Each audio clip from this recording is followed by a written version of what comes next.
When we see a nervous tissue, we can find two types of cells. One are those which are electrically excitable, called as neurons, and we have studied them in details in our previous video. Now, we also have the cells which are not electrically excitable, called as neuroglia.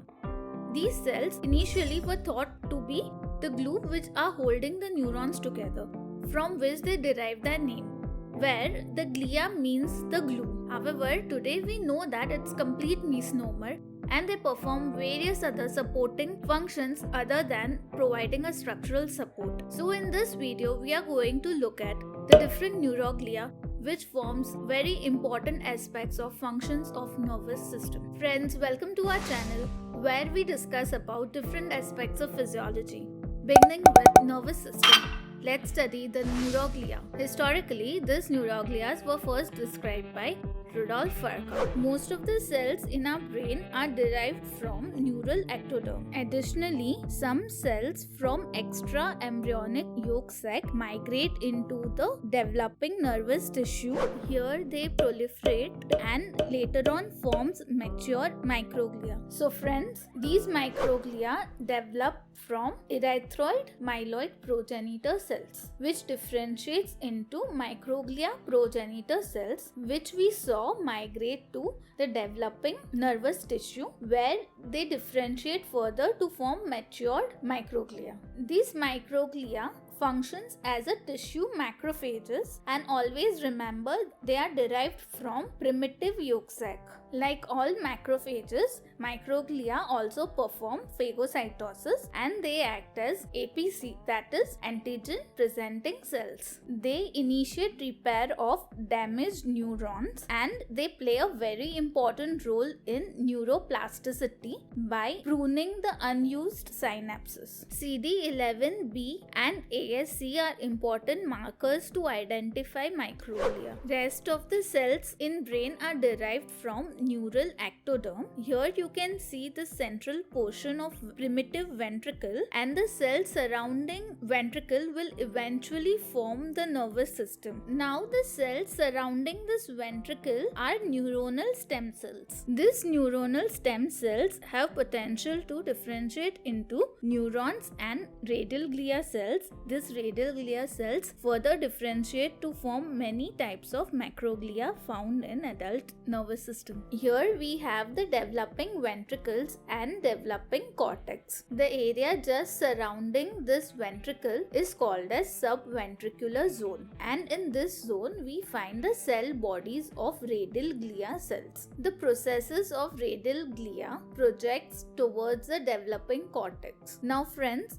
along with being progenitor cells of most of the macroglia, these radial cells play a very important role. They act as a highway and guide the developing neurons to their destination. These cells differentiates locally and forms various macroglia which supports the neurons of brain and spinal cord, while some of them may migrate to periphery and form supportive tissue of peripheral nerves. You can identify the radialglia cells using BLP, GFAP, that is glial fibrillary attachment protein, and nestin, which is specific to neuronal lineage. This shows that radial glial cells also differentiate into some of the neurons. Radial glia differentiates into astrocytes, which are one of the most common type of neuroglia found in CNS. These star-shaped glia are of two types: fibrous astrocytes found in grey matter and protoplasmic astrocytes found in white matter. Remember that the astrocytes are exclusive to CNS. Structurally, this astrocytes gives foot processes which are closely associated to blood vessels, neurons and synapses. They control the microenvironment in which the neurons can optimally function. Here we can see cross-section of a capillary in brain where there are endothelial cells over basement membrane. The peculiarity of this membrane is that there are tight junctions between two endothelial cells. Because of these tight junctions, the content contents of blood cannot freely pass into the extracellular fluid, which forms a barrier known as blood-brain barrier.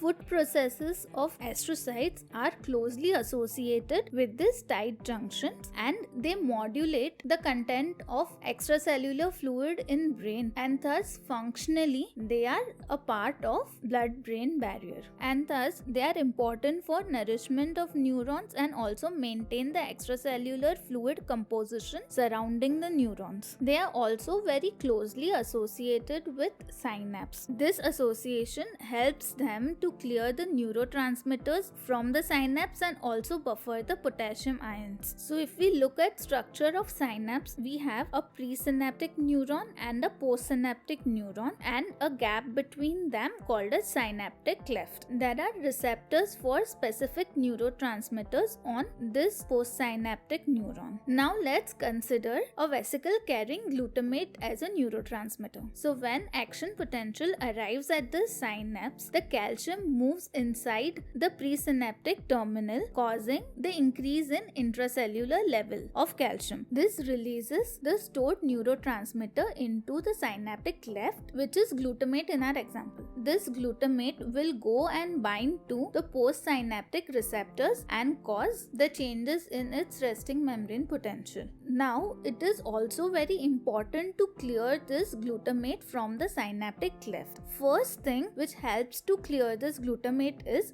reuptake by the presynaptic neuron. Additionally, our astrocytes come to the rescue. Their food processes, which are very closely associated with the synapse, take up this glutamate and also pass it on back to the presynaptic neuron, and in this way it can buffer the neurotransmitters and help in modulating the synaptic excitation. Now let's consider the repolarization phase of action potential, where there is outward movement of potassium ions. This causes increase in extracellular potassium, which if accumulated will impact the excitability of neuron. And to prevent this accumulation, the astrocytes takes up the excess of potassium from extracellular space and buffers it. Now these astrocytes are amazing cells. They are connected to neighboring astrocytes by gap junctions, and thus if potassium accumulates within one astrocyte, it can easily pass it on to the next, and thus it stores the excess of potassium and maintains the ECF level of potassium. This potassium is readily available to be released whenever needed. Along with these functions, astrocytes also help in repair of the neurons, and they release an important factor, GDNF, that is glia-derived neurotropic factor, which is important for survival of neurons. Similar to astrocytes, we have satellite cells present in peripheral nervous system. These cells are in close association with cell bodies of neurons. They are present in sensory ganglion and autonomic ganglion. These satellite cells maintains the microenvironment around the cell bodies. As we have seen, axons may be myelinated or unmyelinated. If we take a cross section of a myelinated axon, we can see that in center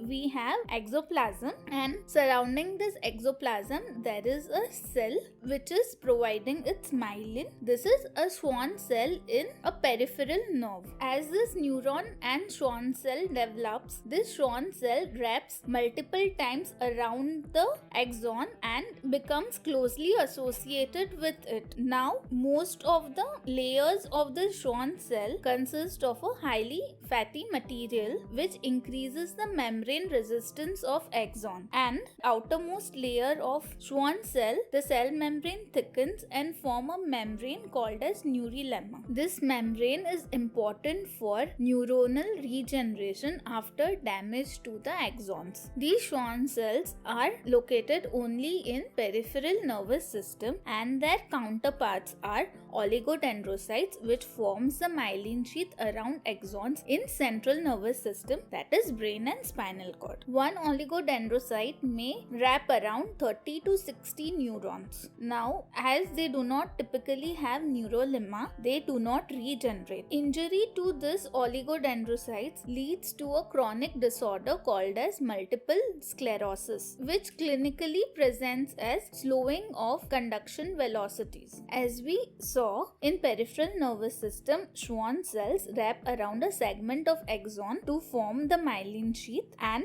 the demyelinating disease of Schwann cell is called as Guillain-Barré syndrome. It is seen after viral infections. Here too you can see that there is decrease in conduction velocity but in peripheral nerves, and it recovers completely over a period of time. If we take a section of brain and look at the ventricles, they are lined by the ciliated epithelium. This epithelial cells are called as ependymal cells. Beating of their cilia helps to regulate the flow of cerebrospinal fluid or CSF. These ependymal cells are modified to form choroid plexus, which is involved in formation of CSF. So we have covered most of the important glial cells. Now let's consider a special type of glia present in retinal epithelium. These are called as Mullersglia. These are the supportive cells of retina and they function to repair and regenerate rods and cones in retina. Like Mullersglia, we have Bergman's glia in cerebellum, olfactory and sheathing cells, and there are also glia cells present in enteric nervous system. So to summarize,